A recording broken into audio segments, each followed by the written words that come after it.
It's true that sometimes politics can be complicated, sometimes, but not always. Sometimes a political moment can be fully captured in one very short headline, like this one. Quote, Republicans promote pandemic relief they voted against.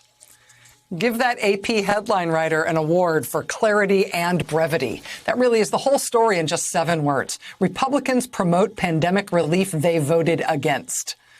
Every single congressional Republican voted against President Biden's COVID relief bill. The House Republican leader, Kevin McCarthy, said it was socialism and it would turn the United States into Venezuela. But Kevin McCarthy and more of his Republican colleagues in Congress every day are still busy telling their constituents about all the great stuff that's happening because of that bill they hated, touting all the federal money that's floating into their districts to do good stuff.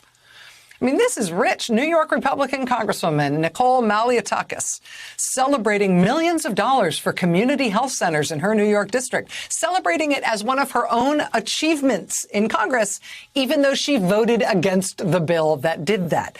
North Carolina's Madison Cawthorn announcing his pride at the health care grants coming to his district, even though he voted against the bill that made that happen. West Virginia's Alex Mooney declaring himself glad that tens of millions of dollars were secured for his district, even though he voted against that happening. They all voted no on the bill.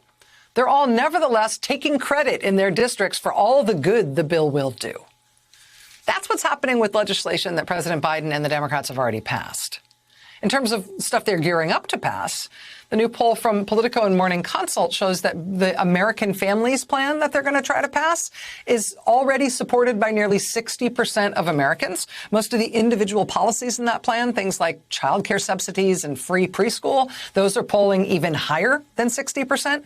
The same poll finds that not only does Biden's infrastructure plan also get nearly 60% support, but support actually goes up when the $2 trillion price tag is mentioned, which means all the Republican attacks on how much the bill costs are having the opposite effect.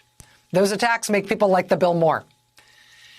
And so if you're a Democrat, this has to be encouraging, right? If you're the Biden administration or you're a Democrat in Congress, this has to kind of encourage you to go for it, right? After all, the last time the Democrats did something on their own with 0 Republican votes, the country loved it, really popular, it's had a super positive impact so far. It's so well liked and so at least apparently effective, that the Republicans who voted against it are trying to claim credit for having somehow made it happen, even though it only happened despite their opposition. That should encourage Democrats to keep going, right? The other thing that should encourage them to keep going is the popularity of the new proposals they are after, which are in some cases even more popular than the very popular COVID relief bill, and that get even more popular when you tell the public that they're big pieces of legislation that have big price tags. That's the main Republican attack on them. That Republican attack makes the public like them more. But if that's not enough to encourage you, as the Biden administration or as a Democrat in Congress, you can be further and perhaps ultimately encouraged by Republican Senator Mitch McConnell, who is now telling Democrats that they can stop worrying about the fact that Republicans aren't going to sign on to Biden legislation. Republicans not voting for this stuff, turns out that's not a substantive critique of the legislation whatsoever. Senator McConnell now saying out loud that no matter what's in the legislation, Republicans guarantee they will provide 0 votes for it. He's saying it explicitly now. He says 100% of his focus is on blocking whatever the Biden administration is doing. So if you're a centrist Democrat and you've had some niggling worry about why Republicans aren't signing on to Biden legislation, you like things that are bipartisan because that usually means they're good things. Well, now you have permission to not worry about that anymore because Republicans have said overtly that the only reason they're not signing on to anything is because they're categorically not signing on to anything no matter what it is. So Democrats can feel free to move ahead alone without Republicans, which means negotiations for legislation will have to happen only within the Democratic caucus. It'll have to be Democrats talking to Democrats, figuring out how to get stuff done, because Republicans are not part of the equation. They have taken themselves off the table.